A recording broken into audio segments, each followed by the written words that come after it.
आपका हमारे as coaching centre में।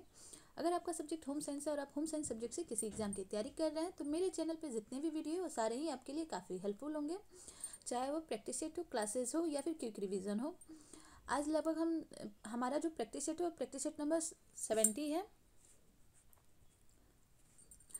वीडियो अच्छी लगी तो लाइक शेयर सब्सक्राइब ज़रूर कीजिएगा, क्योंकि आपका एक लाइक, एक शेयर, एक सब्सक्राइब मुझे मोटिवेट करता है। तो मुझे मोटिवेट करते रहिए ताकि मैं ऐसे ही वीडियो बनाती रहूं।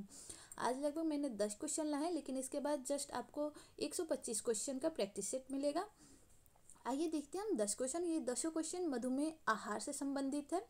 हमारा पहला क्वेश्चन है कि बिना मधुमेह वाली महिलाओं में गर्भावस्था के दौरान उच्च रक्त शर्करा स्तर विकसित होता है। ये क्या कहलाता है? तो पूर्व मधुमेह। चूँकि इसका आंसर ऑलरेडी टिक किया हुआ है तो मैं डायरेक्ट आंसर बोलती हूँ ताकि टाइम बच जाए। और ये क्वेश्चन DSSB PGT 2018 में पूछा गया है। तो ये हो जाएगा गर्भावस्था का मधुमेह। बिना मधुमेह वाली महिलाओं में गर्भावस्था के दौरान उच्च रक्त शर्करा स्तर विकसित होना गर्भावस्था मधुमेह कहलाता है। गर्भवती स्त्री के मूत्र की जांच अवश्य ही की जानी चाहिए। और गर्भावस्था में हाइपोथायराइड की स्थिति में भी मूत्र में शर्करा निकलने लगती है। कभी कभी मधुमेह के अतिरिक्त अन्य बीमारियों में भी मूत्र द्वारा ग्लूकोज का उत्सर्जन होने लगता है, जैसे कि पेंटोशूरिया तथा लैक्टोशूरिया की स्थिति में। यदि मूत्र तथा रक्त दोनों में ही अधिक ग्लूकोज की उपस्थिति हो तो निश्चयपूर्वक समझना चाहिए कि मधुमेह ही है। तो अगर जिन्हें अगर डायबिटीज़ की समस्याएं नहीं है और गर्भावस्था के दौरान ऐसा होता है तो उसे गर्भावस्था मधुमेह बोलते हैं। ऑप्शन सी सही है। आते हैं नेक्स्ट क्वेश्चन पे। नेक्स्ट क्वेश्चन हमारा जेस्टेशनल डायबिटीज़, ये भी उसी से रिलेटेड है। वहाँ पे लिखा हुआ था गर्भावस्था मधुमेह और यहाँ पे नाम चेंज किया हुआ है। जेस्टेशनल डायबिटीज़ किसे बोलते हैं? तो इसे हम गर्भावस्था में जो मधुमेह की समस्या आती है उसे ही हम जेस्टेशनल डायबिटीज़ कहते हैं। ऑप्शन ए सही हो जाएगा। और ये क्वेश्चन LT 2018 में पूछा गया क्वेश्चन है। जेस्टेशनल डायबिटीज़ गर्भावस्था में होती है और शरीर में इंसुलिन हार्मोन के उत्पादन में कमी अथवा दोष से उत्पन्न रोग मधुमेह कहलाता है। मनुष्य के अग्नाशय में इंसुलिन हार्मोन का स्रावन होता है, अतः यह स्रावणी हार्मोन है और जो कि लैंगरहैंस की दीपिकाओं के कोशिकाओं द्वारा स्रावित होती है। तो जेस्टेशनल डायबिटीज़ ये भी क्वेश्चन में पूछ सकता है, क्योंकि ये नाम है मधुमेह जो कि गर्भावस्था के दौरान होती है। तो ऑप्शन ए सही हो जाएगा। आते हैं नेक्स्ट क्वेश्चन पे। नेक्स्ट क्वेश्चन है हमारा कि पॉलीयूरिया किस बीमारी में दिखाई देती है? तो पॉलीयूरिया ये भी डायबिटीज़ में दिखाई देती है। ऑप्शन सी इसका सही हो जाएगा। ये क्वेश्चन यूपी असिस्टेंट प्रोफेसर 2019 में पूछा गया है। पॉलीयूरिया डायबिटीज़ की बीमारी में दिखाई पड़ता है। पॉलीयूरिया में बार बार पेशाब त्यागने हेतु जाना पड़ता है।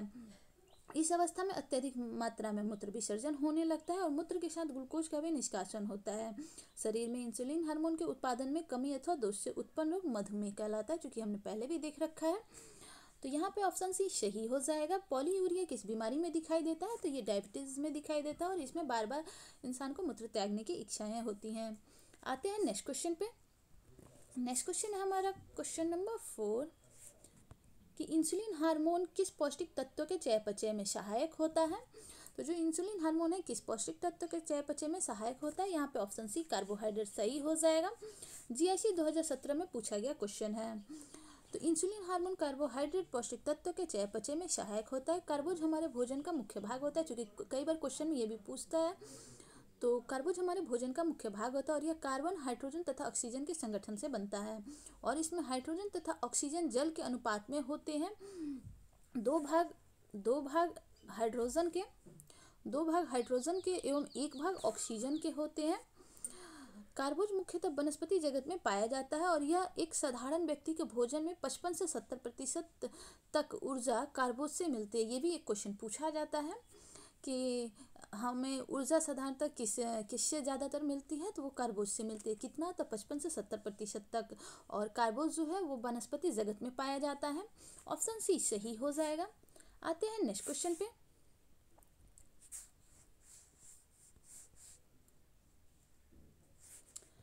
नेक्स्ट क्वेश्चन है कि इस खाद्य पदार्थ में मधुमेह में परहेज करना चाहिए? तो पत्ता गोभी, शक्कर, दूध या फिर मक्खन। ये MP PhD इंट्रेंस एग्जाम में पूछा गया है क्वेश्चन। तो कि कौन से खाद्य पदार्थ मधुमेह में परहेज करना चाहिए। तो चूंकि मधुमेह है तो हम शक्कर को ही परहेज करेंगे। ऑप्शन बी सही हो जाएगा। मधुमेह में शक्कर का प्रयोग नहीं करना चाहिए। मधुमेह न केवल भारत को डायबिटीज़ का राजधानी भी कहा जाता है, ये आप लोग को पता होगा। भारत का एक मुख्य समस्यात्मक रोग है, बल्कि विश्व के अनेक देशों में इसके रोगी अधिक हैं। और मधुमेह का राजधानी तो इंडिया को कहा ही जाता है। मधुमेह को चीनिया पेशाब डायबिटीज मेलिटस भी कहते हैं। शरीर में इंसुलिन हार्मोन के अल्पस्रावन के कारण होता है। यह चयापचय संबंधी रोग है और इंसुलिन की कमी के कारण कार्बोज का चयापचय ठीक प्रकार से नहीं हो पाता, जिसके कारण मधुमेह रोग हो जाता है। तो ऑप्शन बी सही होगा कि मधुमेह में हमें शक्कर से परहेज करना चाहिए। आते हैं नेक्स्ट क्वेश्चन पे। नेक्स्ट क्वेश्चन है कि मधुमेह रोग का लक्षण भी हो सकता है, तो क्या हो सकता है। तो कोमा, एनीमिया, कब्ज या फिर अकस्मात वजन में कमी। तो मधुमेह रोग में क्या हो सकता है, तो यहाँ पर हो जाएगा ऑप्शन नंबर डी, अकस्मात वजन में कमी। ये एमपी पीएचडी एंट्रेंस एग्जाम 2015 में पूछा गया क्वेश्चन है। मधुमेह रोग लक्षण में अकस्मात वजन में कमी हो सकती है। अकस्मात वजन में कमी मधुमेह रोग का लक्षण भी हो सकता है। मधुमेह न केवल भारत का एक मुख्य समस्यात्मक रोग है, बल्कि पूरे विश्व का। अभी हमने इसके पहले देखा था। शरीर में इंसुलिन हार्मोन के अल्पस्रावन के कारण होता है और यह चयापचय संबंधी रोग है। इंसुलिन की कमी के कारण कार्बोज का चयापचय ठीक प्रकार से ना हो पाने के कारण मधुमेह रोग हो जाता है। और इसके जो लक्षण है वो है पॉलीयूरिया, पॉलीफेजिया, पॉलीडिप्सिया एंड निर्जलीकरण, थकान, घाव देरी से भरना, डायबिटिक कोमा। आते हैं नेक्स्ट क्वेश्चन पे। नेक्स्ट क्वेश्चन है क्वेश्चन नंबर 7। यहाँ हमें कथन एवं कारक में देखना है। कथन में दे रखा है कि मधुमेह के आहार में जटिल कार्बोज ग्रहण करने की सलाह दी जाती है। एंड कारण में दिया हुआ है कि जटिल कार्बोज का ग्लाइसेमिक इंडेक्स कम होता है। नीचे कूट में हमें आंसर देना है। आई आर दोनों सही है या दोनों गलत है, एक सही एक गलत या फिर दोनों गलत है। तो यहाँ क्या आंसर हो जाएगा, तो यहाँ आंसर हो जाएगा ऑप्शन नंबर ए और आर दोनों सही है। मधुमेह के आहार में जटिल कार्बोज ग्रहण करने की सलाह दी जाती है क्योंकि कार्बोज का ग्लाइसेमिक इंडेक्स कम होता है। तो हमें जो मधुमेह होता है उसमें कौन से फॉर्म में कार्बोज ग्रहण करने चाहिए, तो पॉलीफॉर्म में, क्योंकि वो देरी से पचते हैं। आते हैं नेक्स्ट क्वेश्चन पे। नेक्स्ट क्वेश्चन हमारा यहाँ भी हमें मिलान करना है। ये यूजीसी नेट थर्ड पेपर का क्वेश्चन है। तो यहाँ हमें मिलान करना है, नीचे कोड में आंसर देना है। डिस्फेजिया का हो जाएगा निगलने में मुश्किल। तो ऑप्शन ए का सी हो जाएगा। सी देखते हैं तो ये दो ऑप्शन तो यूं ही कट गए और बी और सी में हमें सेलेक्ट करना है। तो डिस्फेजिया में हो जाएगा निगलने में मुश्किल। नेक्स्ट है कि नियोप्लाज्म हो जाएगा शरीर में उत्तकों की नई उत्पत्ति। तो सी क्या है, इन दोनों में है। और ग्रेस्टोपेरेसिस का हो जाएगा अमाशय का देर से खाली होना। डी भी दोनों में है। अब ये देखना है चौथे में क्या है। तो पॉलीडिप्सिया में होता है अधिक प्यास का लगना। बी, तो इसमें बी किस में है, तो हमारा ऑप्शन सी सही हो जाएगा। और पॉलीफेजिया का हो जाएगा अधिक भूख का लगना। तो इसमें हो जाएगा पहले का सी, दूसरे का ए, तीसरे का डी, चौथे का बी एंड पांचवे का एफ। डिस्फेजिया का हो जाएगा निगलने में मुश्किल। नियोप्लाज्मा का हो जाएगा शरीर के उत्तकों में नई उत्पत्ति। ग्लेस्टोपेरेसिस में हो जाएगा अमाशय का देर से खाली होना। एंड पॉलीडिप्सिया में हो जाएगा अधिक प्यास का लगना। और पॉलीफेजिया में हो जाएगा अधिक भूख का लगना। इससे वन लाइनर क्वेश्चन भी बनते हैं, इसलिए मैंने इस क्वेश्चन को इंक्लूड किया है। नेक्स्ट क्वेश्चन पे आते हैं। नेक्स्ट क्वेश्चन है हमारा क्वेश्चन नंबर 9 कि मधुमेह के लक्षण निम्नलिखित हैं, तो क्या है। अब यहाँ हमें कूट में आंसर देना है कौन से मधुमेह के लक्षण हैं। Polyuria, polydipsia, hypoglycaemia, hyperglycaemia and hypophagia. तो मधुमेह के लक्षण कौन से हैं, तो मधुमेह के लक्षण हो जाएंगे पॉलीयूरिया, चूंकि हमने अभी इससे पहले देखा था क्वेश्चन में। नेक्स्ट हो जाएंगे पॉलीडिप्सिया, उसके बाद हो जाएंगे हाइपरग्लाइसीमिया। तो 1, 2 और 4, 1, 2, 4 सी में है। ऑप्शन सी सही हो जाएगा। मधुमेह के लक्षण हो जाएंगे पॉलीयूरिया, पॉलीडिप्सिया और हाइपरग्लाइसीमिया। नेक्स्ट क्वेश्चन पे आते हैं।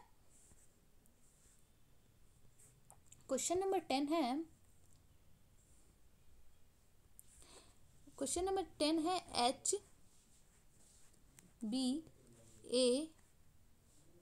HbA1c कि वह मात्रा जिसके ऊपर मनुष्य मधुमेह से ग्रस्त माना जाता है।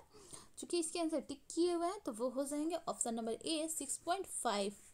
6 पॉइंट से ऊपर के जो मात्राएं होती हैं वो मधुमेह से ग्रसित माना जाता है और शरीर में इंसुलिन के उत्पादन में कमी अथवा दोष से उत्पन्न मधुमेह रोग कहलाता है।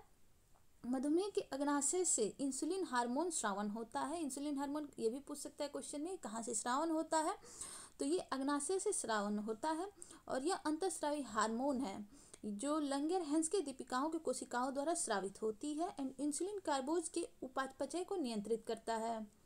नेक्स्ट क्वेश्चन पे आते हैं एंड लास्ट क्वेश्चन है आज का हमारा। इसके बाद कोशिश करेंगे कि 125 क्वेश्चन का प्रैक्टिस सेट लाया जाए।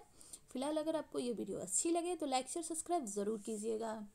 नेक्स्ट क्वेश्चन है कि प्रकार 2 डायबिटीज़ मेलिटस टेस्ट कहलाती है। चूँकि इसके आंसर टिक किए हुए हैं तो आप देख सकते हैं प्रकार 2 डायबिटीज़ मेलिटस कहलाती है, तो वो हो जाएंगे ऑप्शन नंबर बी गैर इंसुलिन आधारित डायबिटीज़ मेलिटस।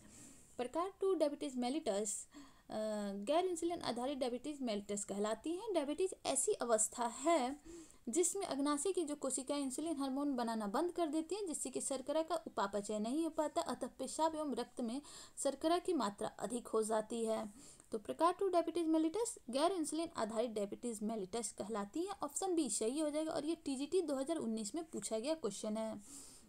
तो ये थे आज के हमारे लास्ट क्वेश्चन। वीडियो कैसी लगी, अच्छी लगी तो कमेंट सेक्शन में ज़रूर बताइएगा और अच्छी लगी तो लाइक शेयर सब्सक्राइब ज़रूर कीजिएगा, क्योंकि आपका एक लाइक, एक शेयर, एक सब्सक्राइब मुझे मोटिवेट करता है।